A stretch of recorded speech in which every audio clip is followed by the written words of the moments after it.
तुम्हारा दिमाग दुनिया का सबसे पावरफुल वेपन है। फ़ोन, कंप्यूटर्स, इंटरनेट सब ठीक है अपनी जगह पर, यूज़फुल हैं। लेकिन जब लाइफ में रियल प्रॉब्लम आती है, डिप्रेशन, दर्द, लॉस या कोई मुश्किल फेज़, तब तुम गूगल नहीं कर सकते। उस वक़्त तुम अकेले होते हो। हाँ, तुम थेरेपिस्ट के पास जा सकते हो, बेस्ट फ्रेंड से बात कर सकते हो, लेकिन दिन के 24 घंटे में काफ़ी टाइम तुम सिर्फ़ और सिर्फ़ अपने दिमाग के साथ होते हो। और तुम्हारा दिमाग तुमसे बातें करता रहता है, कभी डर, कभी डाउट, कभी एक्सक्यूजेस। अगर तुम अपने दिमाग को कंट्रोल नहीं कर पाए, तो दिमाग तुम्हें कंट्रोल करेगा और फिर गेम ऑलमोस्ट खत्म हो जाता है, ओवर हो जाता है। तुम्हें अपने दिमाग को बताना क्या होता है, हमें कहाँ जाना है, कैसे जाना है और वहाँ कैसे पहुँचना है। मेरे लिए आंसर सिंपल था, हार्ड वर्क। मुझे सिर्फ इतना पता था कि कोई चीज़ मेहनत के बिना नहीं होती है। मैं पढ़ नहीं पा रहा था, पैराग्राफ याद नहीं कर पा रहा था, फ़ेल हो रहा था, तो मैंने क्या किया, दोबारा पढ़ा, फिर लिखा, फिर लिखा, फिर लिखा और एक दिन समझ आ गया। मैं स्विम नहीं कर पा रहा था, डूब रहा था, वापस गया, फिर ट्राई किया और एक दिन सीख गया। मैंने खुद को एस्केप का ऑप्शन ही नहीं दिया। दिमाग को समझ आ गया कि ये बंदा रुकने वाला नहीं है। फिर दिमाग भी अडैप्ट कर लेता है, फिर दिमाग बोलता है कि ठीक है, हम फिगर आउट करेंगे।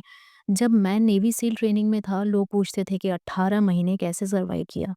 3 हेल वीक्स कैसे निकाल लिए? मैंने अपने लिए एक चीज़ सेट कर ली थी, ये मेरा न्यू नॉर्मल है। जैसे जॉब पे सूट पहनते हो, वैसे ही मैंने सफ़रिंग को रूटीन बना लिया था। ब्रोकन पैरों के साथ, पेन के साथ, फ्रैक्चर्स के साथ, ये सब मेरी डेली लाइफ बन गए थे।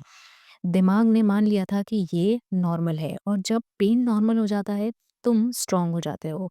लोग पूछते थे कि टूटे हुए पैरों के साथ कैसे दौड़ लेते हो? जवाब सिंपल था, मेरा दिमाग जान चुका था कि ये हमारे काम करने का तरीका है। मैंने खुद को किसी और चीज़ का ऑप्शन ही नहीं दिया था।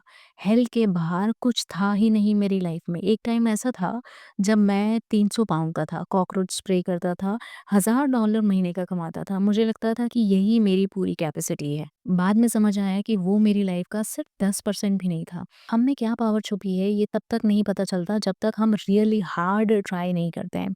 और रियली हार्ड ट्राई करने का मतलब है ऑब्सेस होना। ये मान लेना कि ये लाइफ हमेशा फन नहीं देगी। दिमाग जब फाइट मोड में होता है तो हमें अलग ही लेवल की एनर्जी मिलती है। जब सुबह 3-4 बजे अकेले तुम अपने टूटे हुए पैरों के ऊपर डक टेप कर रहे होते हो और दुनिया के सबसे टफ ट्रेनिंग के लिए निकल रहे होते हो, तब या तो तुम टूट जाओगे या फिर अंदर से और स्ट्रांग होगे। अगर तुम सोचोगे कि मैं ब्रोकन हूँ, तो तुम हार जाओगे। अगर तुम सोचोगे कि मैं ब्रोकन हूँ और फिर भी यहाँ हूँ, तो पावर मिलती है। असली स्ट्रेंथ गुस्से से नहीं आती है, असली स्ट्रेंथ आती है हमेशा जब तुम बिल्कुल नीचे अपनी सोल लेवल तक चले जाते हो। वहाँ ईगो नहीं होता है, शो ऑफ नहीं होता है, सिर्फ सच होता है और ये जगह तुम्हें कोई नहीं दे सकता, तुम्हें खुद ढूँढना पड़ती है। मैं चाहता था कि मैं खुद पे प्राउड फ़ील करूँ, मैं मिरर में खुद को देख के डिसअपॉइंट ना हूँ।